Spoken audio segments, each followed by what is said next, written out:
ಭಾರತದ ವೀರಪುತ್ರರಿಗಾಗಿ ಒಂದು ನಿಮಿಷ ನಾವೀಗ ನಮನವನ್ನು ಸಲ್ಲಿಸೋಣ.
ಸೈನಿಕರ ನೆನಪಿನಲ್ಲಿ ಬೆಳಗಿರುವ ಈ ಜ್ಯೋತಿ, ಸೈನಿಕರು ಈ ದೇಶಕ್ಕಾಗಿ ವೀರ ಸ್ವರ್ಗವನ್ನು ಸೇರಿದ್ದಾರೆ. ಅವರ ಆತ್ಮ ಜ್ಯೋತಿ ಪರಮಾತ್ಮನನ್ನ ಸೇರಿದೆ.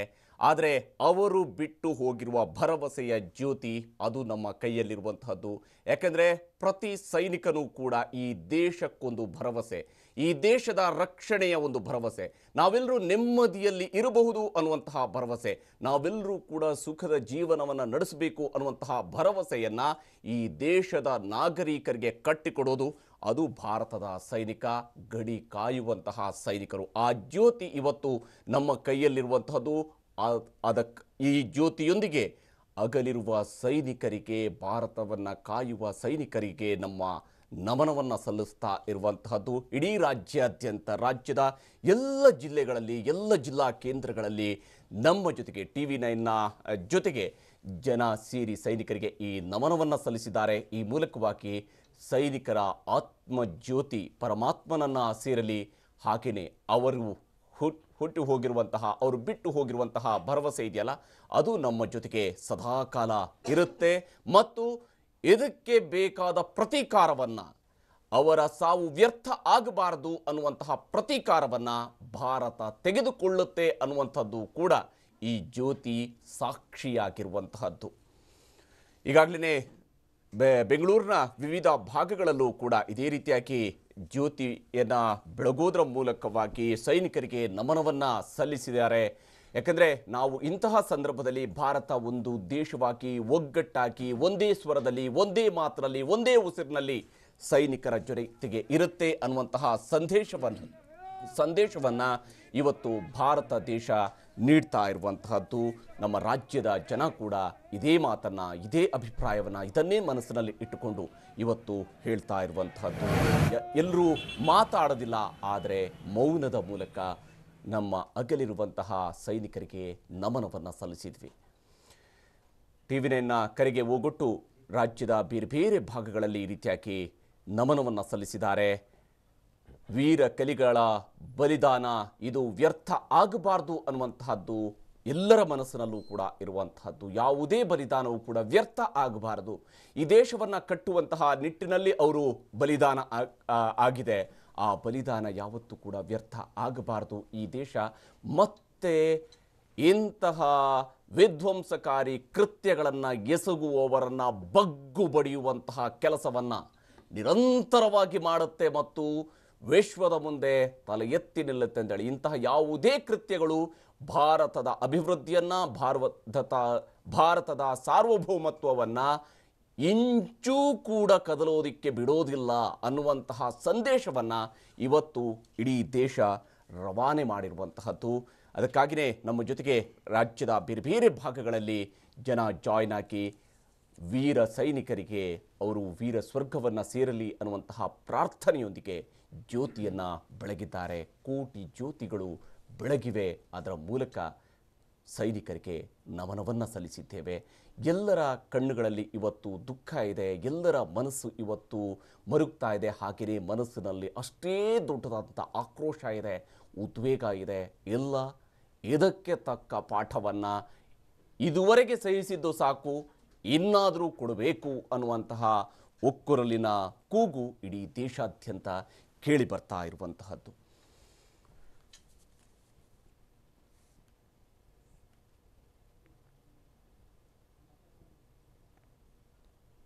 ಇದು ಬಳ್ಳಾರಿಯಲ್ಲಿ ಈ ರೀತಿಯಾಗಿ ಜನ ನಮ್ಮ ಜೊತೆಗೆ ಸ್ಪಂದಿಸಿರ್ತಕ್ಕಂತಹದ್ದನ್ನು ನಾವು ನೋಡ್ತಾ ಇದ್ವಿ.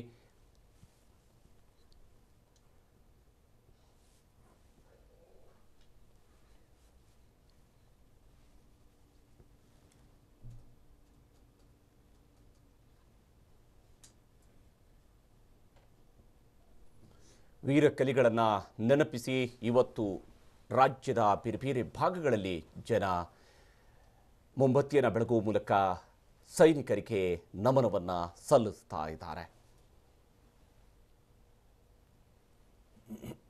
ಹಾಗೆಯೇ ಹಾಸನದಲ್ಲೂ ಕೂಡ ಈ ರೀತಿಯಾಗಿ ಜನ ನಮ್ಮ ಜೊತೆಗೆ ಸೇರಿರ್ತಕ್ಕಂತಹದ್ದು, ನಮನವನ್ನು ಸಲ್ಲಿಸ್ತಾ ಇದ್ದಾರೆ.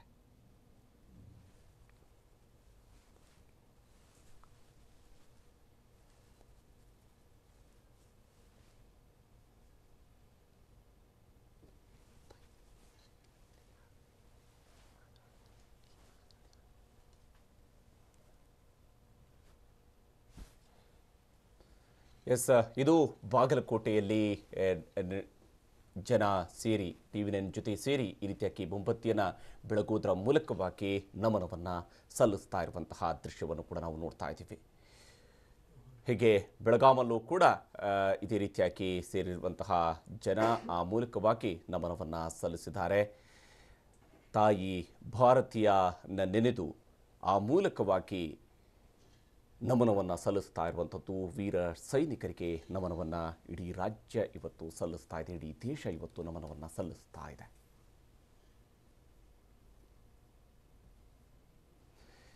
ಎಸ್, ಇಲ್ಲಿ ಪಾರ್ಥಸಾರಥಿ ಅವರೇ, ನೀವು ಹೇಳ್ತಾರೆ ಒಂದು ಕಡೆಯಲ್ಲಿ ಹೌದು ನಾವು ಭಾವನಾತ್ಮಕವಾಗಿ ನಾವು ನಮ್ಮ ಸೈನಿಕರ ಜೊತೆಗೆ ಇದ್ದೀವಿ ಅನ್ನೋಂಥದ್ದು ಒಂದು.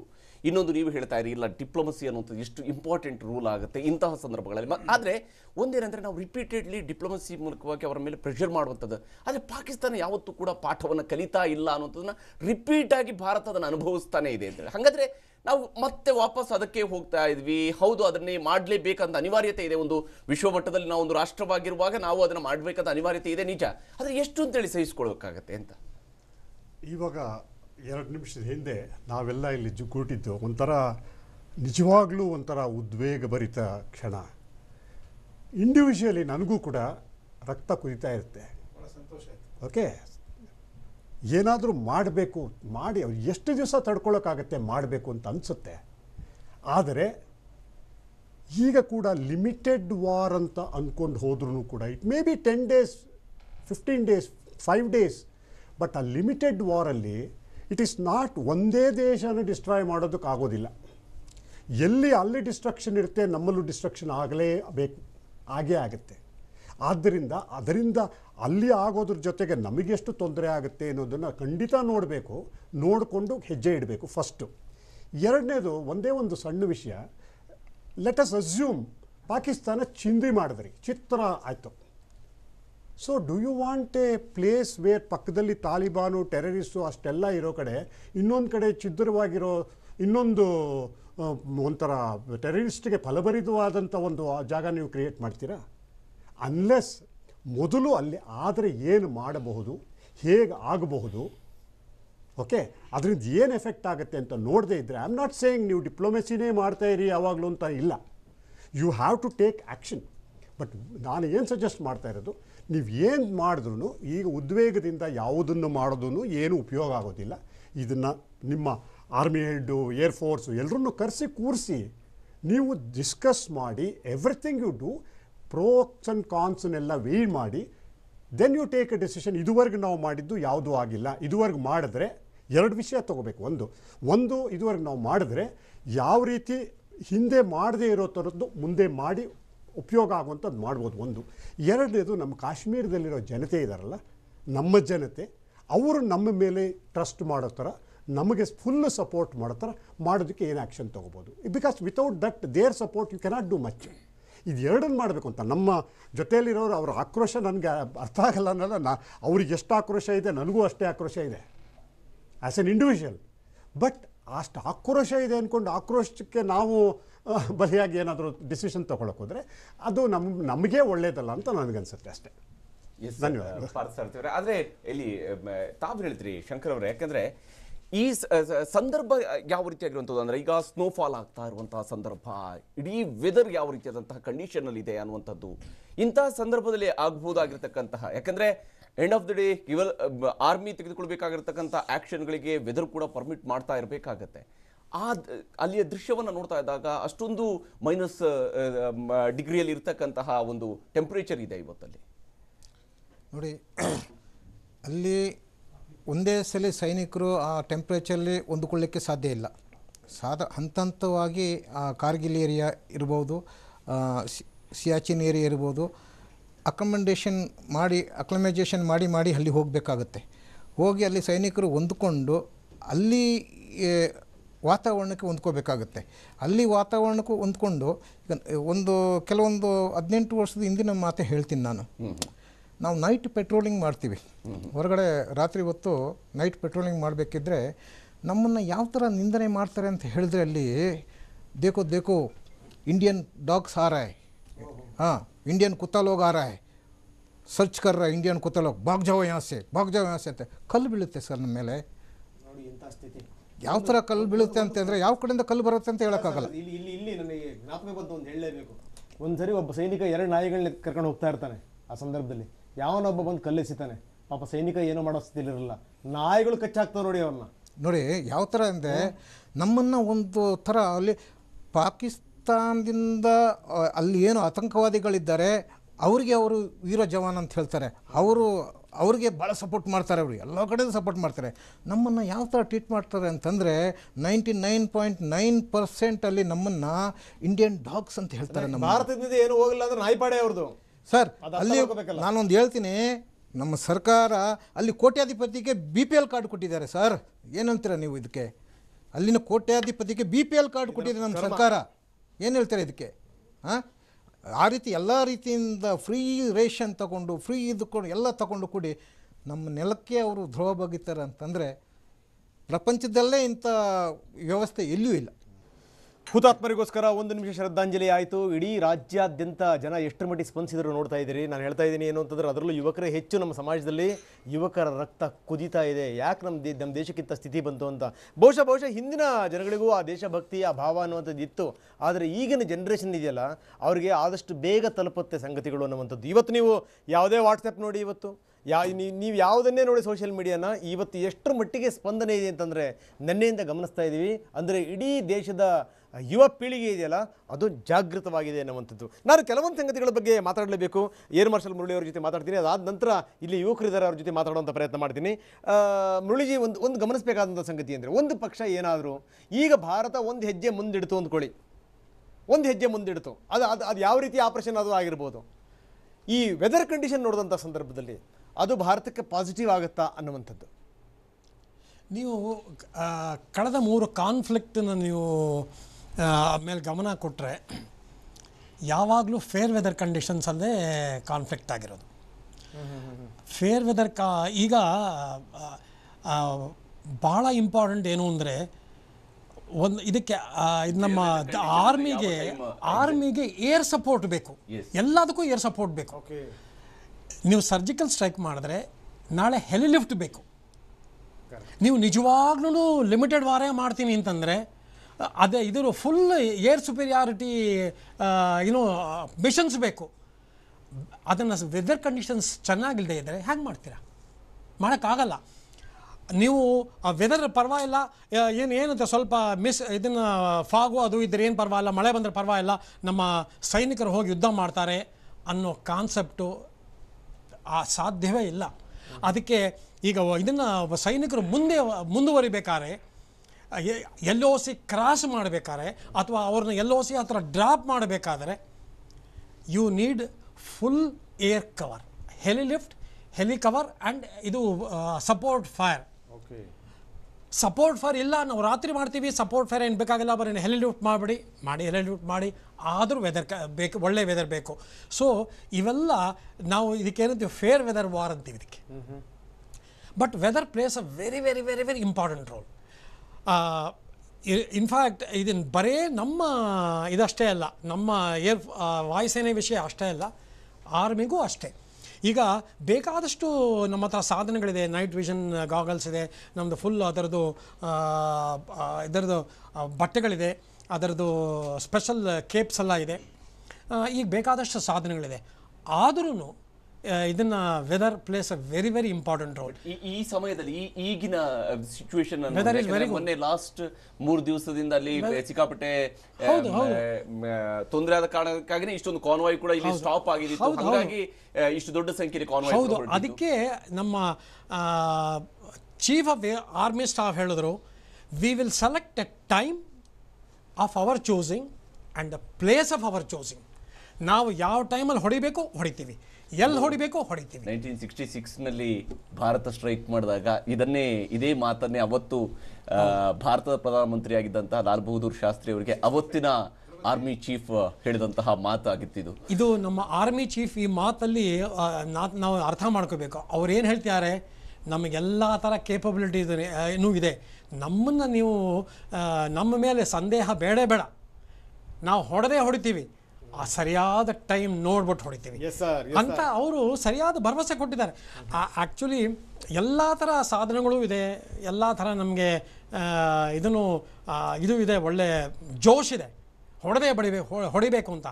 ಆದರೆ ಪ್ಲ್ಯಾನ್ ಮಾಡಿ ಹೊಡೆಯೋ ಜವಾಬ್ದಾರಿ ನಮ್ಮ ಆರ್ಮಿದು. ಒಂದು ಮಾತು ಹೇಳಿದ್ರೆ ಮುರಳಿ ಅವರು, ಇಲ್ಲಿ ನಾನು ಕೆಲವೊಂದು ಸಂಗತಿಗಳನ್ನ ಹೇಳಲೇಬೇಕು. ನಿಜ ಏನು ಅಂದರೆ, ನಮ್ಮ ಸೈನಿಕರ ಮೇಲೆ ಖಂಡಿತವಾಗಲೂ ನಮಗೆ ಭರವಸೆ ಇಲ್ಲ ಅನ್ನುವಂಥ ಮಾತೇ ಇಲ್ಲ. ಯಾಕಂದರೆ ನಿಜಕ್ಕೂ ವೀರಾಧಿ ವೀರರೇ, ಅದರಲ್ಲಿ 2 ಮಾತಿಲ್ಲ. ಏನು ಅಂದರೆ, ಆಜ್ಞೆ ಕೊಟ್ಟರೆ ಏನು ಬೇಕಾದ್ರೂ ಮಾಡ್ತಾರೆ.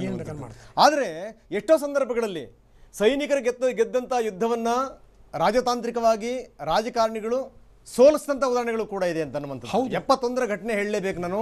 93,000 ಜನ ಸೈನಿಕರನ್ನ ಸೆರೆ ಹಿಡಿದಂಥ ಸಂಗತಿ ಅದು ಸಾಮಾನ್ಯ ಸಂಗತಿ ಅಲ್ಲ. ಅದು ಅವ್ರನ್ನ ವಿಮಾನದಲ್ಲಿ ಹಾರಾತುರಾಯಿ ಹಾಕಿ ಕಳಿಸ್ಕೊಟ್ಟಂಥ ಬಗ್ಗೆ ಇದೆಯಲ್ಲ, ಆವತ್ತು ಒಂದೇ ಒಂದು ರಾಜತಾಂತ್ರಿಕ ಒಂದು ದಾಳವನ್ನು ಉರುಳಿಸಿದ್ರೆ ಇಂದಿರಾ ಗಾಂಧಿ, ಅದ್ರ ಕಥೆನೇ ಬೇರೆ ಇತ್ತು ಅಂತೇಳಿ ಅಂಥ ಸಂದರ್ಭಗಳನ್ನು ಯಾವುದೂ ಕೂಡ ಮಾಡಲಿಲ್ಲ ಭಾರತ ರಾಜಕಾರಣಿಗಳು. ಎಷ್ಟೇ ನಂಬಿಕೆ ಇಟ್ಕೊಂಡು ಹೋದರೂ ಕೂಡ ಎಲ್ಲೋ ಒಂದು ಸಂದರ್ಭದಲ್ಲಿ ಏನು ಅಂತಂದರೆ ಅವರು ಗೆದ್ದಂಥ ಜಯವನ್ನು ಇವರು ಮಣ್ಣುಮುಗಿಸಿದಂಥ ಉದಾಹರಣೆಗಳು ಕೂಡ ಇದೆ. ಎಷ್ಟು ಹೊಟ್ಟೆ ಉರಿದಿರ್ಬೇಕು ಆ ಸಂದರ್ಭದಲ್ಲಿ, ನಮ್ಮ ಮೇಲೆ ಕೈ ಮಾಡಿದಂಥವ್ರನ್ನ ಹಾರಾತುರಾಯ ಕಳಿಸುವಂಥ ಸಂದರ್ಭದಲ್ಲಿ ಎಷ್ಟು ಹೊಟ್ಟೆ ಉರಿದಿರಬೇಕು. ಕಾರ್ಗಿಲ್ ವಾರ್ ಉದಾಹರಣೆ ತಗೊಳ್ಳಿ. ಕಾರ್ಗಿಲ್ ವಾರು ಹತ್ತತ್ರ 2 ತಿಂಗಳು ನಡೀತು. ಇದನ್ನು ವಾರು ಯಾವ ಥರ ಮುಗೀತು? ನಮ್ಮ ವಾಯುಸೇನೆ ಯಾವಾಗ ಮಿರಾಜ್ 2000 ತೊಗೊಂಡು ಅಲ್ಲಿ ಸ್ಟ್ರೈಕ್ ಮಾಡಿದ್ರು, ಆಗ ಇದನ್ನು ನವಾಜ್ ಶರೀಫ್ನ ಇವರು ಬಿಲ್ ಕ್ಲಿಂಟನ್ನು ಸಾಕು ನಿಲ್ಲಿಸು, ಇಲ್ದರೆ ಫುಲ್ ಸ್ಕೇಲ್ ವಾರ ಆಗುತ್ತೆ, ಈಗ ಪೂರ್ತಿ 2 ದೇಶಗಳು ನಿರ್ನಾಮ ಆಗುತ್ತೆ, ಸಾಕು ಅಂತ ನಿಲ್ಲಿಸಿದ್ರು. ಇದು ನನ್ನ ಅಭಿಪ್ರಾಯದ ಪ್ರಕಾರ ಕಾರ್ಗಿಲ್ ವಾರ್ ಮುಗಿದಿದ್ದು ಆ ಮಿರಾಜ್ 2000ನಿಂದ. ಆ ನಿರ್ಣಯ ತಗೊಳ್ಳೋಕ್ಕೆ ನಮ್ಮ ಸರ್ಕಾರಕ್ಕೆ 2 ತಿಂಗಳು ಬೇಕಾಯಿತು.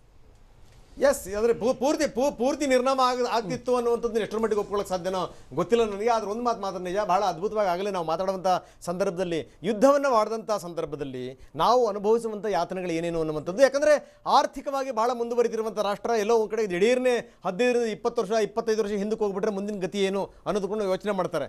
ಜವಾಬ್ದಾರಿ ಇರುವಂಥವ್ರು ಏನಾದರೂ ಜಗಳ ಮಾಡ್ಬೇಕಾದ್ರೆ, ಗುದ್ದಾಟ ಮಾಡ್ಬೇಕಾದ್ರೆ 10 ಬಾರಿ ಯೋಚನೆ ಮಾಡಿ ಹೋಗುವಂಥದ್ದು ಅನ್ನುವಂಥದ್ದು ಅದು ಭಾರತದ ಹೆಜ್ಜೆ. ಇಲ್ಲಿ ತನಕ ಬಂದು ಸಾಕಷ್ಟು ಮಾತಾಡಿದ್ರಿ, ತಮಗೆ ಧನ್ಯವಾದ. Thank you very much. ಇನ್ನು ಯುವಕರ ಜೊತೆಗೆ ಮಾತಾಡಬೇಕು, ಯಾಕಂದರೆ ಅವರ ಮನಸ್ಸಿನಲ್ಲಿ ಏನಿದೆ ಅನ್ನುವಂಥದ್ದು ಬಹಳ ಪ್ರಮುಖವಾಗಿರುವಂಥ ಸಂಗತಿ. ಮುಂದಿನ ಹಂತ ಏನು, ಮುಂದಿನ ಕಾರ್ಯತಂತ್ರಗಳೇನು ಭಾರತದ್ದು, ವೆರಿ ವೆರಿ ಇಂಪಾರ್ಟೆಂಟ್ ಸಂಗತಿ. ಈಗ ಕೆಲವೊಂದು ದೃಶ್ಯಾವಳಿಗಳನ್ನು ನೋಡ್ತಾ ಇದ್ದೀವಿ, ಬೇರೆ ಬೇರೆ ಭಾಗಗಳಲ್ಲಿ ಯಾವ್ಯಾವ ರೀತಿಯ ಒಂದು ಗೌರವ ಸಮರ್ಪಣೆ ಆಯಿತು ಅನ್ನುವಂಥದ್ದು. ಇದೀಗ ಬಂದಿರುವಂಥ ಸುದ್ದಿ ಪ್ರಕಾರ ಪಾಲಂ ಏರ್ಪೋರ್ಟ್ ತಲುಪಿದೆ ಯೋಧರ ಪಾರ್ಥಿವ ಶರೀರಗಳು ಅನ್ನುವಂಥದ್ದು. ಇದು ಬಹಳ ಬೇಸರದ ಸಂಗತಿ, ಯಾಕಂದರೆ ನಾವು ಬೆಳಗಿನಿಂದ ನೋಡ್ತಾ ಇದ್ದೀವಿ ಆ ಸಾಲಕ್ಕೆ ಆ ಥರ ಶವಪೆಟ್ಟಿಗೆಗಳನ್ನು ಇಡುವಂಥದ್ದು ಇದೆಯಲ್ಲ. ನಿಜಕ್ಕೂ ನಮ್ಮ ದೇಶದ ಈ ವೀರಾಗ್ರಣಿಗಳನ್ನು, ವೀರ ಯೋಧರನ್ನು ನಾವು ಆ ದೃಷ್ಟಿನಲ್ಲಿ ನೋಡಲಿಕ್ಕೆ ಸಾಧ್ಯವೇ ಇಲ್ಲ. ನಮಗೆ ಇಟ್ಸ್ ವೆರಿ ಡಿಫಿಕಲ್ಟ್.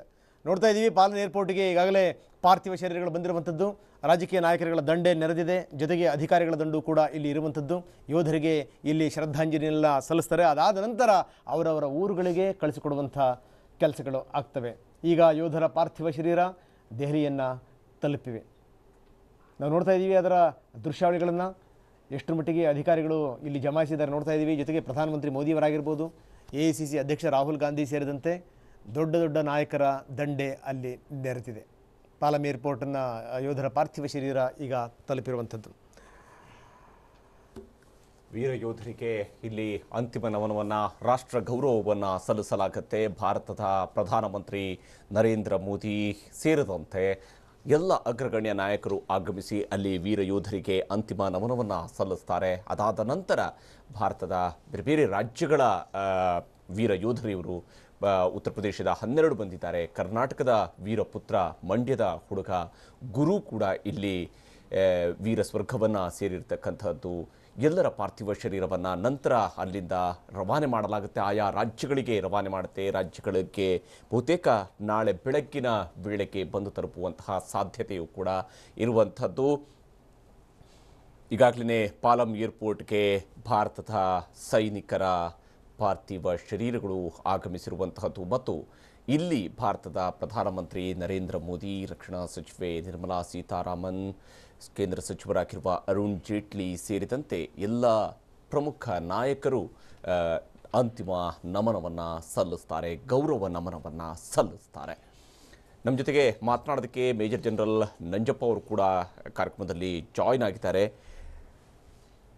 ನಂಜಪ್ಪ ಅವರೇ, ಈಗ ಇಂಡಿಯಾದ ಮುಂದಿರುವಂತಹ ಸೊಲ್ಯೂಷನ್ ಬಗ್ಗೆಯೂ ಕೂಡ ಏನು ದಾರಿಗಳಿದ್ದಾವೆ ಅನ್ನೋದ್ರ ಬಗ್ಗೆಯೂ ಕೂಡ ಮಾತನಾಡ್ತಾ ಇದ್ವಿ. ಬಹುಶಃ ಭಾರತದ ಪ್ರಧಾನಮಂತ್ರಿಯೂ ಕೂಡ ಹೇಳಿದ್ದಾರೆ ಒಬ್ಬೊಬ್ಬರನ್ನು ಕೂಡ ಬಿಡೋದಿಲ್ಲ ಅಂತೇಳಿ. ಆದರೆ ಈಗ ಒಬ್ಬ ವ್ಯಕ್ತಿ ಆತ್ಮಾಹುತಿ ದಾಳಿ ನಡೆಸ್ತಾರೆ, ಆತನ ಹಿಂದಿರುವಂತಹ ಮಾಸ್ಟರ್ ಮೈಂಡು, ಅದರ ಜೊತೆಗೆ 100 kg 350 kg ಅಷ್ಟು RDX ಅಲ್ಲಿ ಇತ್ತು ಅನ್ನೋಂಥದ್ದು, ಅಷ್ಟನ್ನೆಲ್ಲವನ್ನು ಕೂಡ ಸಂಗ್ರಹಿಸಿಕೊಟ್ಟಂಥವ್ರು ಇವರೆಲ್ಲರ ಇಡೀ ಪಟಾಲವನ್ನು ಹುಡಿಬೇಕಲ್ಲ. ಈಗ ನೋಡಿ, ದೇಶದ ಎಲ್ಲರ ಜನರು ರಕ್ತ ಕುದೀತಿದೆ, ಈಗ ಆಗಿದೆ. ಆ ಟೈಮಲ್ಲಿ ನಮ್ಮ ಪ್ರಧಾನಿಗಳದ್ದು ಈ ಥರ ಮಾತಾಡಿದ್ದು, ಅವರಿಗೆ ಒಂದು ನಮ್ಮದು ಎಶ್ಯೂರೆನ್ಸ್ ಕೊಡೋದು ಭಾಳ ಅವಶ್ಯ. ಅದರಲ್ಲಿ ಮೇನ್ 2 ಪಾಯಿಂಟ್ ಅವರು ಹೇಳಿದ್ದಾರೆ. ನಾವು ಅದಕ್ಕೆ ಅವ್ರ ಮೇಲೆ ಇದಕ್ಕೆ ಯಾರು ಹಿಂದೆ ಇದ್ದಾರೆ ಅವ್ರ ಮೇಲೆ ನಾವು ಸ್ಟ್ರಾಂಗ್ ಆ್ಯಕ್ಷನ್ ತಗೊಳ್ತೀವಿ ಅಂತ ಹೇಳಿದ್ದಾರೆ ಒಂದು. ಸೆಕೆಂಡ್ ಪಾಯಿಂಟ್, ನಾವು ಆರ್ಮ್ ಫೋರ್ಸಸ್ಗೆ ಫ್ರೀ ಹ್ಯಾಂಡ್ ಕೊಟ್ಟಿದ್ದೇನೆ ಅಂತ ಹೇಳಿದ್ದಾರೆ. ಫಸ್ಟ್ ಪಾಯಿಂಟು ಪಾಕಿಸ್ತಾನಕ್ಕೆ ನಾವು ಆ್ಯಕ್ಷನ್ ಅವ್ರ ಮೇಲೆ ತಗೊಳ್ತೀವಿ. ಯಾಕೆಂತ ಹೇಳಿದ್ರೆ ಉಗ್ರಗಾಮಿಗಳು ಟ್ರೈನ್ ಮಾಡಿ ಕಳಿಸೋದು ಅವ್ರದ್ದು, ಅದು ಅವ್ರದ್ದು ನ್ಯಾಷನಲ್ ಪಾಲಿಸಿ ಆಗಿದೆ. ಅವ್ರನ್ನ ಏನಾದರೂ ನಿಲ್ಲಿಸಬೇಕು. ಅವರಿಗೆ ಪಾಕಿಸ್ತಾನದವರಿಗೆ ಅವರ ಪಾಲಿಸಿ ಸ್ವಲ್ಪ ಕಾಸ್ಟ್ಲಿ ಆಗ್ತದೆ, ಅವರಿಗೆ ಬದುಕಲಿಕ್ಕೆ ತೊಂದರೆ ಆಗ್ತದೆ ಈ ಪಾಲಿಸಿ ಮಾಡಿದರೆ. ಅವರು ಇಂಡಿಯಾ ಜೊತೆಲಿ ಅಲ್ಲಿಯ ಮೀಡಿಯಾ ರಿಪೋರ್ಟ್ ಮಾಡ್ತಾ ಇದೆ, ಫ್ರೀಡಮ್ ಫೈಟರ್ಸ್ ಇಂಡಿಯಾದಲ್ಲಿ ಫ್ರೀಡಮ್ ಫೈಟರ್ ಈ ರೀತಿಯಾಗಿ ಭಾರತದ ಸೇನೆಯ ವಿರುದ್ಧ ಕೃತ್ಯ ಎಸಗಿದ್ದಾನೆ ಅನ್ನೋದನ್ನ ಅವರು ಹೊಗಳ್ತಾ ಇದ್ದಾರೆ. ಅವರು ಈ ಥರ ಫ್ರೀಡಮ್ ಫೈಟರ್ನ ಮಾಡಿ ಕಳಿಸೋದು ಅವರಿಗೆ ಭಾಳ ಕಾಸ್ಟ್ಲಿ ಆಗಬೇಕು. ಅವರಿಗೆ ಎಕನಾಮಿಕಲಿ, ಮಿಲಿಟರಿಲಿ, ಅದು ಪೊಲಿಟಿಕಲಿ ಅವ್ರನ್ನ ಐಸೋಲೇಟ್ ಮಾಡಬೇಕು. ನಾನು ಬೆಳಿಗ್ಗೆ ಮಾತಲ್ಲಿ ಹೇಳಿದೆ, ಅವರಿಗೆ most favoured nation treaty, most favoured nation ಅಂತ ಹೇಳಿದ್ದಾರೆ. ಅದರಲ್ಲಿ ಏನಂತೂ ಆಗೋದಿಲ್ಲ. ನೀರಿದೆ ಅವ್ರ ಪ್ರಯೋಜನ. ಅವರ ಪಾಕಿಸ್ತಾನ, ಪಂಜಾಬಲ್ಲಿ ನಮ್ಮದು ನೀರು ಹೋಗೋದು ಸ್ವಲ್ಪ ಕಮ್ಮಿ ಆದರೆ ಎಲ್ಲರೂ ಕೂಗ್ತಾರೆ. ಇಂಡಿಯಾದ ಜೊತೆಲಿ ಸಮಾಧಾನದಲ್ಲಿ ಇದ್ದರೆ ಮಾತ್ರ ನಮ್ಗೆ ಒಳ್ಳೇದು ಅಂತ ಯೋಚಿಸ್ತಾರೆ. ಅದು ಪಾಕಿಸ್ತಾನ ಮೇಲೆ ಆ್ಯಕ್ಷನ್, ಮಿಲಿಟರಿ ಆ್ಯಕ್ಷನ್ ಯಾವಾಗ ಬೇಕು, ಎಲ್ಲಿ ಬೇಕು, ಏನು ಆ್ಯಕ್ಷನ್ ತಗೊಳ್ಬೇಕು, ಅದ್ರ ಪೊಲಿಟಿಕಲ್ ಡಿಸಿಷನ್, ಮಿಲಿಟರಿ ಡಿಸಿಷನ್ ಅಲ್ಲ. ಸೆಕೆಂಡ್ ಪಾಯಿಂಟ್ ಅವ್ರು ಹೇಳಿದಾರಲ್ಲ, ಫ್ರೀ ಹ್ಯಾಂಡ್ ಮಿಲಿಟರಿ ಫೋರ್ಸಸ್ಗೆ ನಾನು ಕೊಟ್ಟಿದ್ದೇನೆ ಅಂತ. ಫ್ರೀ ಹ್ಯಾಂಡ್ ನಮಗೆ ಇದೆ. ಬಾರ್ಡ್ರಲ್ಲಿ LOCಯಲ್ಲಿ ನಾವು ಫ್ರೀ ಹ್ಯಾಂಡ್ ಫುಲ್ ಇದೆ. ಆದರೆ ಇಂಟರ್ನಲ್ ಸೆಕ್ಯೂರಿಟಿ ಡ್ಯೂಟೀಸ್ ಇದೆಯಲ್ಲ, ಅದು ಪೊಲೀಸ್ ಡ್ಯೂಟೀಸ್ ನಾರ್ಮಲ್ ಈಗ ಬ್ಯಾಂಗ್ಳೂರಲ್ಲಿ ಅಲ್ಲಿ ಆಗ್ತದೆ, ಅದು ನಾವು ಅಲ್ಲಿ ಮಿಲಿಟ್ರಿ ಅವರು ಮಾಡ್ತಾಯಿದ್ದಾರೆ. ಅದರಲ್ಲಿ ಫ್ರೀ ಹ್ಯಾಂಡ್ ಇಲ್ಲ ಅವರು. ಯಾಕೆ ಅಂತ ಹೇಳಿದ್ರೆ ಅವ್ರದ್ದು ಸೆಕ್ಯೂರಿಟಿ ಸೆಟಪ್ ಅಲ್ಲಿ ಆಗಿದೆ. ಈಗ ಅದು head of security setup governor, chief minister ಇದ್ದಾಗ ಚೀಫ್ ಮಿನಿಸ್ಟರ್, ಅವರ ಅಂಡರಲ್ಲಿ ಅವ್ರದ್ದು ಚೀಫ್ ಸೆಕ್ರೆಟ್ರಿ, ಆರ್ಮಿ ಅವ್ರದ್ದು ಲೀಡರ್ಸು, ಪೊಲೀಸವರು ಎಲ್ಲರೂ ಅವರ ಅಂಡರ್ ಬರ್ತಾರೆ. ಅವರು ಪಾಲಿಸಿ ಮಾಡ್ತಾರೆ.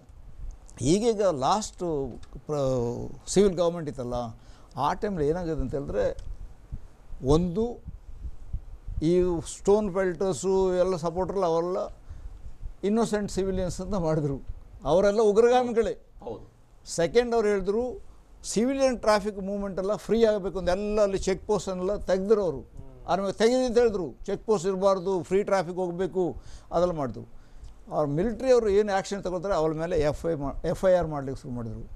FIR ಮಾಡಿದರೆ ಒಬ್ಬ ಕ್ಯಾಪ್ಟನ್ ನಂಜಪ್ಪ ಅಂತ ಇಟ್ಕೊಂಡು, ನಾನು ಅಲ್ಲಿ ಸೇವೆ ಮಾಡಿದ್ದೇನೆ, ಮಾಡುವಾಗ ನಮ್ಮ ಮೇಲೆ ಒಂದು FIR ಆದರೆ ನೆಕ್ಸ್ಟ್ 20 ವರ್ಷ ನಾನು ಹೋಗಬೇಕು.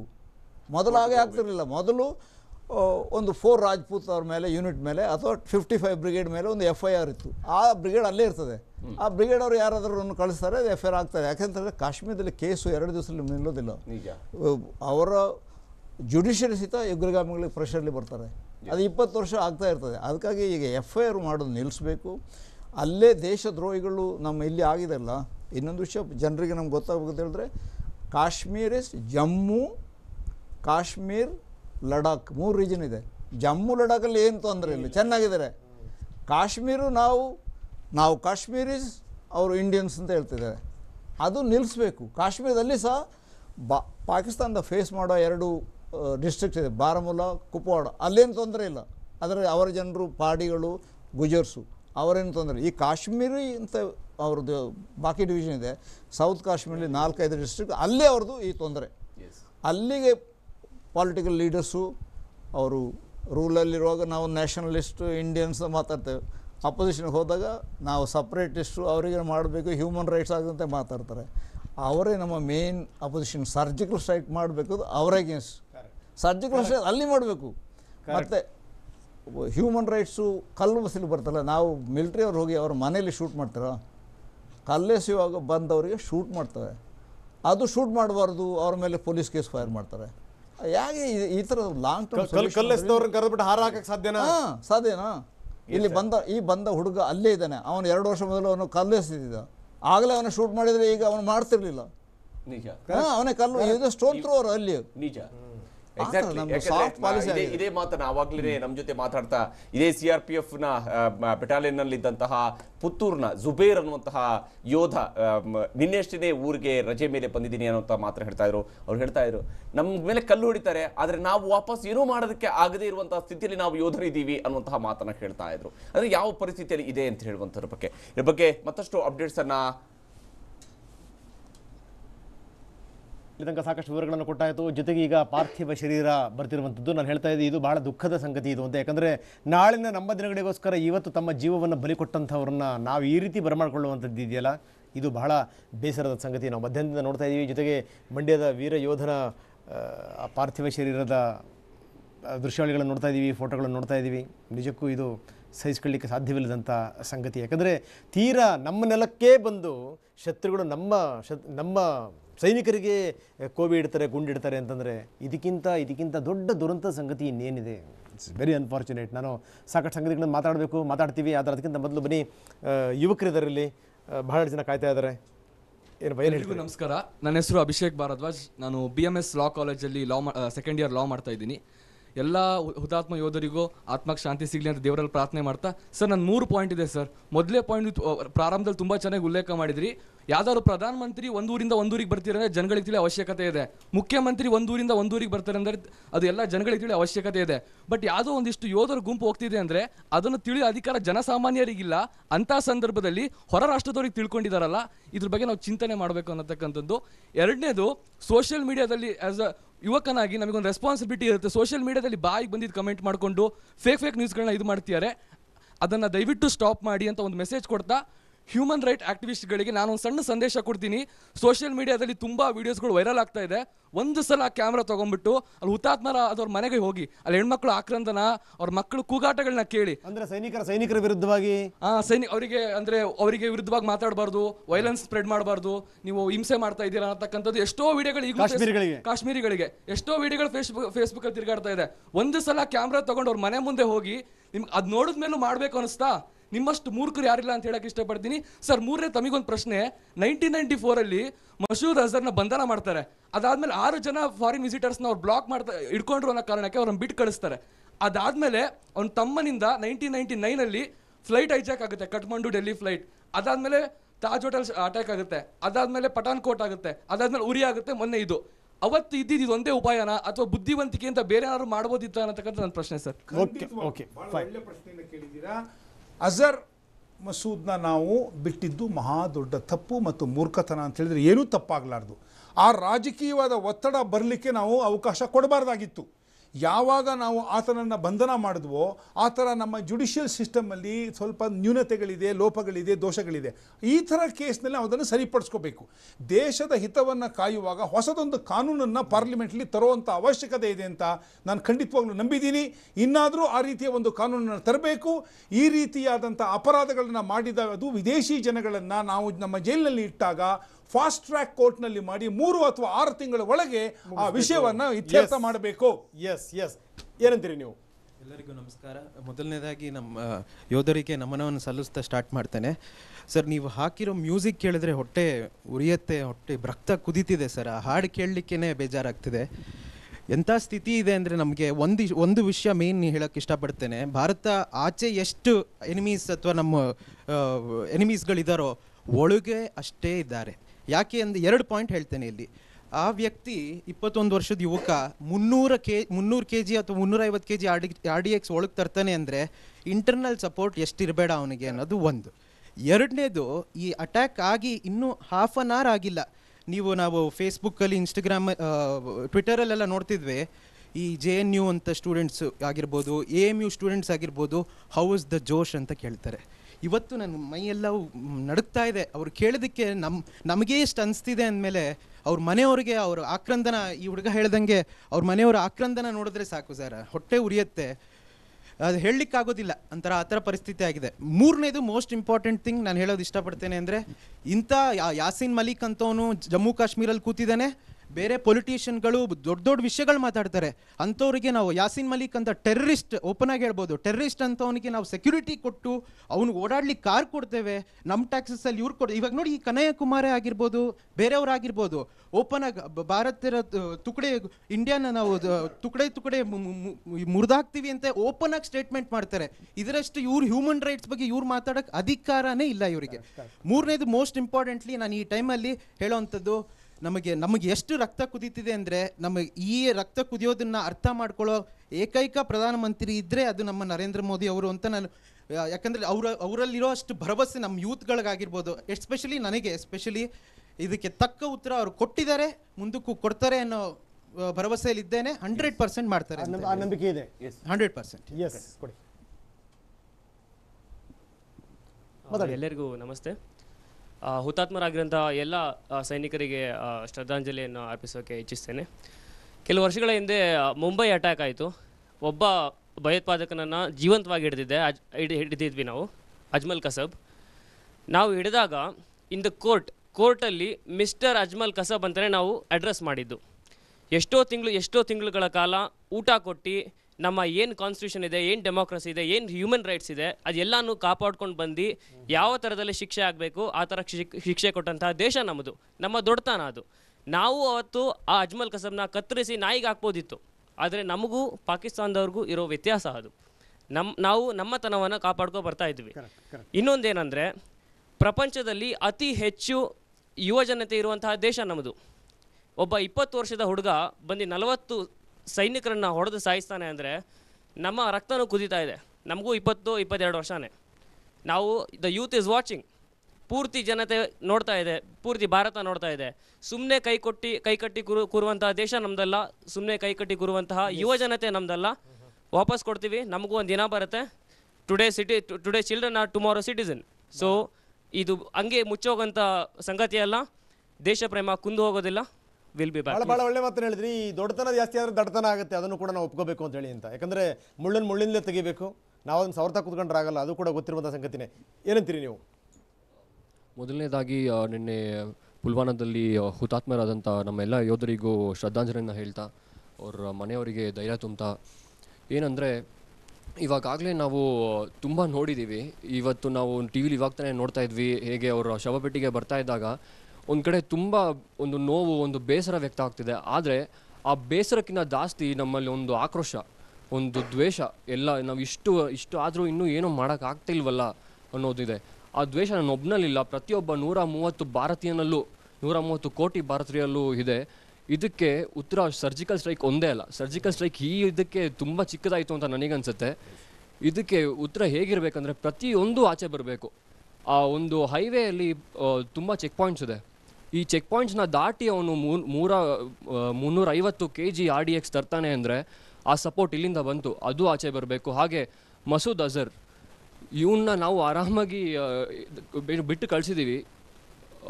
ಮುಂಬೈ ಅಟ್ಯಾಕ್ ಆಯಿತು, ಪಠಾಣ್ಕೋಟ್ ಆಯಿತು, ಇವಾಗ 40 ಜನ ಯೋಧರು ಹೋದರು. ಇದರಲ್ಲಿ ಮುಖ್ಯ ಪಾತ್ರಧಾರಿ ಅವನು. ಈ ಥರ ಎಷ್ಟೊಂದು ತಲೆಗಳಲ್ಲಿ ಪಾಕಿಸ್ತಾನದಲ್ಲಿ ಅಡಗಿ ಕೂತಿದ್ದಾರೆ. ಅಂಥ ಹೇಡಿಗಳನ್ನು ಹುಡುಕಿ ನಾವು ಆಚೆ ತೆಗಿಬೇಕು. ಎಕ್ಸಾಕ್ಟ್ಲಿ. ನೀವೊಂದು ಮಾತನ್ನ ಹೇಳಿದ್ರೆ ಆವಾಗಲೇ ಯಾವ ರೀತಿಯಾಗಿ ಇಲ್ಲಿ ಅಜ್ಮಲ್ ಕಸಬ್ಗೆ ನಾವು ಟ್ರೀಟ್ ಮಾಡಿದ್ವಿ. ಯಾಕಂದ್ರೆ ನಮ್ಮ ದೇಶದಲ್ಲಿ ಸಂವಿಧಾನಕ್ಕೆ ಗೌರವವನ್ನು ಕೊಟ್ಟು ಆ ಕೆಲಸವನ್ನು ಮಾಡಿದ್ವಿ. ಒಸಾಮಾ ಬಿನ್ ಲ್ಯಾಡನ್ನ ಕೊನೆ ಕ್ಷಣದಲ್ಲಿ ಆತನನ್ನ ಹತ್ಯೆಗೆ ಇವಾಗ ಆ ಒಂದು ಆಪರೇಷನ್ ಅಲ್ಲಿರುವಂಥ ಅಧಿಕಾರಿ ಹೇಳ್ತಾರೆ, ಯಾವ ಕಾರಣಕ್ಕಾಗಿ ನಾವು ಆತನ ಶವವನ್ನು ಅಲ್ಲಿ ಬಿಟ್ಟಿಲ್ಲ ಅಂತ ಹೇಳಿ. ಬಹುಶಃ ಅಫ್ಜಲ್ ಕುರ್ನ ವಿಚಾರವೂ ಕೂಡ ಈ ಸಂದರ್ಭದಲ್ಲಿ ಬಂತು. ಆತನ ಶವವನ್ನು ಅಲ್ಲಿಗೆ ಕೊಡಬೇಕಾಗಿತ್ತು, ಅಲ್ಲಿ ಆತನ ಸಂಬಂಧಿಕರಿಗೆ ಕೊಡಬೇಕಾಗಿತ್ತು. ಯಾವ ಕಾರಣಕ್ಕಾಗಿ? ಅದೇ ಕಾರಣಕ್ಕಾಗಿಯೇ ಒಸಾಮಾ ಬಿನ್ ಲ್ಯಾಡನ್ನ ಶವವನ್ನು ಎಲ್ಲಿದೆ ಅಂತ ಹೇಳುವಂಥ ಪತ್ತೆ ಇಲ್ಲದ ರೀತಿಯಾಗಿ ಮುಗಿಸಿರುವಂಥದ್ದು ಅಮೆರಿಕದ ಸೇನೆ ಅನ್ನುವಂಥದ್ದನ್ನು ಕೂಡ ನಾವು ಮರಿಬಾರ್ದು. ಸೈನಿಕರ ಬಲಿದಾನ ವ್ಯರ್ಥ ಆಗಬಾರ್ದು ಅನ್ನುವಂಥದ್ದು ಇಡೀ ದೇಶ ಒಕ್ಕೊರಲಿಂದ ಹೇಳ್ತಾ ಇರ್ತಕ್ಕಂತಹ ಮಾತು. ನಮ್ಮ ಜೊತೆಗೆ ಇರುವಂತಹ ಯುವಕರು ಕೂಡ ಅದೇ ಮಾತನ್ನು ಹೇಳ್ತಾರಂತ. ಎಸ್, ಎಲ್ಲರಿಗೂ ನಮಸ್ಕಾರ. ನನ್ನ ಹೆಸರು ವಿಶ್ರುತ. ಮೊದಲನೇದಾಗಿ ಪ್ರಾಣ ಕಳ್ಕೊಂಡಂತಹ ಎಲ್ಲ ಯೋಧರಿಗೂ ನನ್ನ ನಮನಗಳು. ಭಾರತನ ಒಂದು ಚಿಕ್ಕ ವಿಷಯದಲ್ಲಿ ಹೇಳಬೇಕಂದ್ರೆ, ನಮ್ಮ national flag is the best way to explain India. Saffron, we are very courageous. ನಮಗೆಷ್ಟು ಕಷ್ಟಗಳು ಬರ್ತಾಯಿದ್ರು, ಎಷ್ಟು ಅಪ್ಸ್ ಆ್ಯಂಡ್ ಡೌನ್ಸ್ ಇದ್ದರು, ಎಷ್ಟು ಪ್ರಾಬ್ಲಮ್ಸ್ ಇದ್ದರು ಬೇರೆ ಕಂಟ್ರಿಗಳಿಂದ, ಬೇರೆ ಟೆರರಿಸಮ್, ಎಷ್ಟು ಕಷ್ಟ ಇದ್ರೂ we are suffering and yet we are in the peace. We are not going against them. Because of that thing ಅವರು ನಮ್ಮನ್ನು ಕೆಳಮಟ್ಟಕ್ಕೆ ನೋಡಬಾರ್ದು. They should not think we are not ದೌರ್ಬಲ್ಯ ಅಲ್ಲ. They should not see that ನಮಗೇನು ಯೋಗ್ಯತೆ ಇಲ್ಲ, ನಾವೇನು ಮಾಡೋಕ್ಕಾಗಲ್ಲ ಅಂತ ಅವರು ಅನ್ಕೋಬಾರ್ದು. Even we are very much strong enough to beat them back. But still we are seeing on the humanity grounds. V want to follow brotherhood among ourselves. ನಾವು ಹೆಂಗೆ ಇವಾಗ ನಾವು ಇಷ್ಟು ಜನ ಯೋಧರನ್ನ ಕಳ್ಕೊಂಡಿದ್ದೀವಿ, ಆ ದುಃಖ ಏನಂತ ನಮಗೆ ಗೊತ್ತು. ನಾವೇನು ಯೋಚನೆ ಮಾಡ್ತೀವಿ, ಬೇರೆ ಅವ್ರ ಕಂಟ್ರಿಗಳಲ್ಲೂ ಅವ್ರ ಫ್ಯಾಮ್ಲೀಸು ಯಾಕಂದರೆ ಅವರು ಸೆಂಟಿಮೆಂಟ್ಸ್ ಇರುತ್ತೆ. ಅವ್ರ ಯೋಧರನ್ನು ಕಳ್ಕೋಬಾರ್ದು. We want every one to be in happy and peace mode. That is our intention. But why are they not understanding that? Yes. Correct. Heli. No, please. ಮೊದಲಿಗೆ ಎಲ್ಲ ನಮ್ಮ ದೇಶಕ್ಕಾಗಿ ಪ್ರಾಣವನ್ನು ನೀಡಿದ ಎಲ್ಲ ಯೋಧರಿಗೂ ನನ್ನ ಶ್ರದ್ಧಾಂಜಲಿಯನ್ನು ಸಲ್ಲಿಸಲು ಇಚ್ಛಿಸುತ್ತೇನೆ. ನನ್ನ ಪ್ರಶ್ನೆ ಏನು ಅಂದರೆ, ಯಾವುದೇ ರಾಜಕಾರಣಿ ಆಗಲಿ ಅವರೆಲ್ಲಾದರೂ ಹೊರಟಿದ್ರೆ ಅವರಿಗೆ ಝೀರೋ ಟ್ರಾಫಿಕ್ಕಿಂದ ಹಿಡಿದು ಎಲ್ಲ ರೀತಿಯ ಸೆಕ್ಯೂರಿಟಿ ಪ್ರೊಟೆಕ್ಷನ್ ಎಲ್ಲವನ್ನು ನೀಡಲಾಗುತ್ತೆ. ಅದು ಕೇವಲ ಒಬ್ಬ ರಾಜಕಾರಣಿಗೆ. ಅದೇ ಇಷ್ಟು ಜನ ಸೈನಿಕರು ನಾವು ತಮ್ಮ ಜೀವವನ್ನೇ ಒತ್ತೆ ಇಟ್ಟು ದೇಶನ ಕಾಯ್ತಾರೋ ಇಷ್ಟು ಜನ ಸೈನಿಕರು ಒಟ್ಟಿಗೆ ಹೊರಟಿದ್ದಾರೆ ಅಂದರೆ ಅವ್ರಿಗೆ ಯಾವುದೇ ರೀತಿಯ ಪ್ರೊಟೆಕ್ಷನ್ ಕೂಡ ಇಲ್ಲ. ಇದು ಯಾಕೆ ಅಂದರೆ 350 kg RDXನ ಒಬ್ಬ ಮನುಷ್ಯ ಸಂಗ್ರಹಿಸಿ ಈ ಥರ ಕೃತ್ಯ ಮಾಡಿದ್ದಾನೆ ಅಂದರೆ ಸೆಕ್ಯೂರಿಟಿ ಈಸ್ ಅಬ್ಸಲ್ಯೂಟ್ಲಿ ಝೀರೋ. ನಿಜ, ಕರೆಕ್ಟ್. ಕೊಡಿ ಹೊರಗಡೆ. ಎಲ್ರಿಗೂ ನಮಸ್ಕಾರ. ನಾನು Rakesh PS college. Youth are not useless, they are used less ಅಂತ ಸ್ವಾಮಿ ವಿವೇಕಾನಂದರು ಹೇಳ್ತಾರೆ. ನನ್ನ ಒಂದು ಸಣ್ಣ ಪ್ರಶ್ನೆ ಎಲ್ಲ ಗಣ್ಯರಿಗೂ ಏನಂದರೆ, ಮುಳ್ಳಿಂದನೇ ತೆಗಿಬೇಕು ಅಂತ ಹೇಳ್ತಾರೆ. ಆದ್ದರಿಂದ ಇವಾಗ ನಡೆದಿರುವಂಥ ಒಂದು ಹೀನಕೃತ್ಯನ ನಾವು ಅದೇ ರೀತಿ ತಿರ್ಗಾ ಹೀನಕೃತ್ಯದಿಂದನೇ ತೆಗಿಬೇಕಾ, ಇಲ್ಲ ಬೇರೆ ಯಾವುದಾದ್ರು ಒಂದು ರೀತಿಯಿಂದ ತೆಗೆದ್ರೆ ಅದು ನಮಗೆ ಉಪಯೋಗ ಆಗುತ್ತಾ ಅಂತ ಒಂದು ನನ್ನ ಪ್ರಶ್ನೆ. ನಮಸ್ಕಾರ. ಬಹುಶಃ ನಾನು ನೋಡಿದೆ, ಈಗ ನಾನು ಒಂದು ವಿಡಿಯೋ ನೋಡಿದೆ, ಅದರಲ್ಲಿ ಚಕ್ರವರ್ತಿ ಸೂಲಿಬೆಲೆ ಒಂದು ಹೇಳ್ತಾರೆ. ಅವನು ಏನು ಬಹುಶಃ 11ನೇ ತರಗತಿನ ಡ್ರಾಪ್ಔಟ್ ಹಾಗೆ ಬರ್ತಾನೆ. ಹುಡುಗ ಬಂದಿದ ತಕ್ಷಣ ಯಾರೋ ಒಬ್ಬ ಅವನ್ನ ಕರ್ಕೊಂಡು ಹೋಗಿ ಅವನಿಗೆ ಈಗೆಲ್ಲ ಏನು ವಿಷಯಗಳನ್ನೆಲ್ಲ, ಕುರಾನಲ್ಲಿರೋ ವಿಷಯಗಳನ್ನೆಲ್ಲ ಹೇಳೋದು, ಅವನಿಗೆ ಅರ್ಥ ಮಾಡಿಸೋದು, ಅವನಲ್ಲಿ ಏನೋ ಸೆಲ್ಫ್ ಕಾನ್ಫಿಡೆನ್ಸ್ ಅಂತಾರಲ್ಲ ಅವನಿಗೆ ಪಡಿಸೋದಾಗಲಿ ಬ್ರೈನ್ ವಾಶ್ ಮಾಡಿ ಅಂದರೆ ಆ ಥರ ಎಡಿ ಕೆಲಸ ಯಾಕೆ ಮಾಡಬೇಕಾಗಿತ್ತು? ಈಗ ಅವನ್ನ ಛೂ ಬಿಟ್ಟು ಇವ್ರು ಹಡ್ಕೊಳ್ಳೋ ಬದಲು ಅವರೇ ಬಂದು ಫೇಸ್ ಮಾಡ್ಬೋದಾಯ್ತಲ್ಲ. ಆ ಹುಡುಗನ ಕರ್ಕೊಂಡು ಅದರಲ್ಲಿ ಇರೋದು ಒಂದೊಂದೇ ಮಾಡಿಸಿ ಕೊನೆಗೆ ಅವನ್ನೇ ಸೂಸೈಡ್ ಮಾಡೋ ಥರ ಮಾಡೋ ಅವಶ್ಯಕತೆ ಏನಿತ್ತು? ಉಳಿದವ್ರ ಮುಖಾಂತರ ಮಾಡಿಸೋಂಥವ್ರು ರಣಹೇಡಿಗಳು ಅಂತ. ಎಸ್, ಮತ್ತೆ ಯಾರಿದ್ದಾರೆ ಬ್ಯಾಲೆನ್ಸ್ ಮಾತಾಡೋಂಥವ್ರು? ಎಲ್ಲರೂ ಆಯ್ತಾ? ನೀವು ಮಾತಾಡಿದ್ರಲ್ಲ? ನೀವು ಮಾತಾಡಿ ಶಂಕರ್ ಅವರು. ಯಾಕಂದ್ರೆ ಇಲ್ಲಿ ಆಗ್ತಾ ಇರೋದು, ಯಾಕಂದ್ರೆ ಇಲ್ಲಿರುವಂತಹ ಪ್ರಶ್ನೆಗಳು ಕೂಡ ನಮ್ಮ ಮುಂದೆ ಇರುವಂತದ್ದು, ಹೆಂಗೆ ಭಾರತ ಇದನ್ನು ಎದುರಿಸುತ್ತೆ ಅನ್ನೋದು, ಮತ್ತೆ ಯಾಕೆ ಅಲ್ಲಿ ಸೆಕ್ಯೂರಿಟಿವರೆಗೆ ಈ ರೀತಿಯಾದಂತಹ ತೊಂದರೆ ಆಗುತ್ತೆ? ನೀವು ಕೂಡ ಹೇಳಿದ್ರಿ, ಕುತ್ತೆ ಎದುರ್ಕೊಂಡು ಕೇಳುವಂತಹ ಪರಿಸ್ಥಿತಿಯಲ್ಲಿ ಇದೆ ಅಲ್ಲಿ ಅಂತ ಹೇಳ್ಕೊಂಡು. ಹಾಗಾದ್ರೆ ಎಲ್ಲಿಂದ ಅದು ಶುರು ಆಗಬೇಕು ಆಪರೇಷನ್? ಕೇವಲ ಪಾಕಿಸ್ತಾನವನ್ನು ಎನಿಮಿಯಾಗಿ ನೋಡಿಕೊಂಡು ಅದರ ಮೇಲೆ ಮಾತ್ರನೇ ಆಗ್ಬೇಕಾದ, ಅಥವಾ ಇದರ ಒಳಗಡೆ ಇರುವಂತವ್ರನ್ನ? ಈಗ ಮೊದಲನೇದಾಗಿ ನಮ್ಮಲ್ಲಿರೋ ಶತ್ರುಗಳು, ಒಳಗಿನ ಶತ್ರುಗಳನ್ನು ಸದೆಬಡಿಯೋದೇ ಮುಖ್ಯ ಉದ್ದೇಶ ಆಗಿದೆ. ಯಾಕಂದರೆ ಕೆಲವೊಂದು ಕಡೆ ಈಗ operation Meghdoot, operation Vijay, operation ಈ ರೀತಿ ಬ್ಯಾಟಲ್ ಎಕ್ಸ್ ಅಂತ ಈ ಆರ್ಮಿ ಒಳಗಡೆ ಒಂದೊಂದು ಇದಾಗುತ್ತವೆ. ಈ ಥರದಲ್ಲಿ ಸೆಕ್ಟರ್ ವೈಸ್ ನಮ್ಮಲ್ಲಿ ನಾರ್ದನ್ ಕಮಾಂಡಲ್ಲಿ ಯಾವ ಥರ ಸೆಕ್ಟರ್ ವೈಸ್ ಇದೆ, ಆ ಸೆಕ್ಟರಲ್ಲಿ ಬ್ರಿಗೇಡ್ ಲೆವೆಲ್, ಡಿವಿಷನ್ ಲೆವೆಲಲ್ಲಿ ಆಯಾಯ ಏರಿಯಾಕ್ಕೆ ಸಂಬಂಧಪಟ್ಟಂಥ ಊರುಗಳನ್ನು ನೋಡಿ ಅಲ್ಲಿ ಈ ಥರ ಹುಡುಕಿ ಹೊಡೆಯೋದು ಒಂದು ಒಳ್ಳೆ ಕೆಲಸ. ಮೊದಲನೇದಾಗಿ ಎಲ್ಲೆಲ್ಲಿ ಭಯೋತ್ಪಾದನೆಯ ಶಿಬಿರಗಳು ಈಗ ಹಣಬೆ ಥರ ಹುಟ್ಕೊಂಡಿದೆಯೋ ಅದನ್ನು ನಾವು ನಾಶ ಮಾಡುವಂಥ ಪರಿಸ್ಥಿತಿಯನ್ನು ಉದ್ಭವ ಮಾಡಬೇಕು. ಒಂದು ದಿನಕ್ಕೆ ಅದಾಗೋದಿಲ್ಲ. ಈ ಯೋಜನೆಯನ್ನು ನನ್ನ ಮಟ್ಟಿಗೆ, ನನ್ನ ಅಭಿಪ್ರಾಯದ ಮಟ್ಟಿಗೆ ಇಂದಿನ ಆರ್ಮಿ ಕಮಾಂಡರ್ಸ್ ಮತ್ತು air force commanders are already thinking, because they know what to do. ಅವ್ರ ಜಾಗದಲ್ಲಿದ್ದಾರೆ. ಅವ್ರಿಗೆ ಆ ಉದ್ವೇಗ, ಆವೇಶ ಎಲ್ಲ ಬಿಟ್ಟು ಕೂಡ ಯೋಚನೆ ಮಾಡುವಂಥ ಶಕ್ತಿ ಭಗವಂತ ಕೊಟ್ಟಿದ್ದಾನೆ. ಅದಕ್ಕೆ ಅವರಲ್ಲಿದ್ದಾರೆ. ಅವ್ರಿಗೂ ನಮಗೆ ನಿಮಗೆ ಎಷ್ಟು ದೇಶ ಪ್ರೇಮ ಇದೋ ಅಷ್ಟೇ ದೇಶ ಪ್ರೇಮ ಇದೆ. ಆ ಮಾತನ್ನು ಮಾಡ್ತಾರೆ.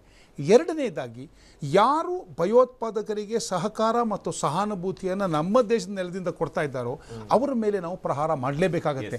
ಆದರೆ ಗಿಲಾನಿ ಅಂತ ವ್ಯಕ್ತಿ ನಾನು ಇಂಡಿಯನ್ ಅಲ್ಲ ಅಂತ ಹೇಳೋನಿಗೆ ಪಾಸ್ಪೋರ್ಟ್ ಕೊಡುವಂತ ಮೂರ್ಖತನ ಕೂಡ ನಮ್ಮ ದೇಶ ಮಾಡಬಾರದು. ಅದೇ ಒಳ್ಳೆತನ ತೋರಿಸಬಾರದು. ಫೈನ್. ನಮ್ಮದು ನ್ಯಾಷನಲ್ ಸೆಕ್ಯೂರಿಟಿ ಬರೀ ಮಿಲಿಟರಿ ಅವ್ರದ್ದು ಡ್ಯೂಟಿ ಅಲ್ಲ. ನ್ಯಾಷನಲ್ ಸೆಕ್ಯೂರಿಟಿ ಪೂರಾ ದೇಶದ ಎಲ್ಲ 130 ಕೋಟಿ ಭಾರತೀಯರ ರೆಸ್ಪಾನ್ಸಿಬಿಲಿಟಿ, ಡ್ಯೂಟಿ. ಅದು ಎಲ್ಲರೂ ಸೇರಿ ಮಾಡಬೇಕು. ಅದು ಒಂದು ದಿವಸದ ಕೆಲಸ ಅಲ್ಲ, ಒಂದು ಸೋಲ್ಜರ್ಸ್ ಹತ್ತೋದ ಮಾಡೋ ಕೆಲಸ ಅಲ್ಲ. ಅದು ಲಾಂಗ್ ಟರ್ಮ್ ಪ್ಲಾನ್ ಮಾಡಿ ಇಂಪ್ಲಿಮೆಂಟೇಷನ್ ಮಾಡಬೇಕು. ಆದರೆ ನಮ್ಮ ದೇಶ ಮುಂದೆ ಬರ್ತದೆ ಅಂತ ಹೇಳಲಿಕ್ಕೆ ಇಷ್ಟ. Thank you. ಎಲ್ಲರೂ ಕೂಡ ಈ ಕಾರ್ಯಕ್ರಮದಲ್ಲಿ ಜಾಯಿನ್ ವಿವರಗಳನ್ನು ಶೇರ್ ಮಾಡ್ಕೊಡೋದಕ್ಕಾಗಿ ಥ್ಯಾಂಕ್ ಯು ರಂಗನಾಥ್. ಇದು ಈ ಹೊತ್ತಿನ ವಿಶೇಷ. ನಿರಂತರ ಸುದ್ದಿಗಾಗಿ ನೋಡ್ತಾರೆ TV9.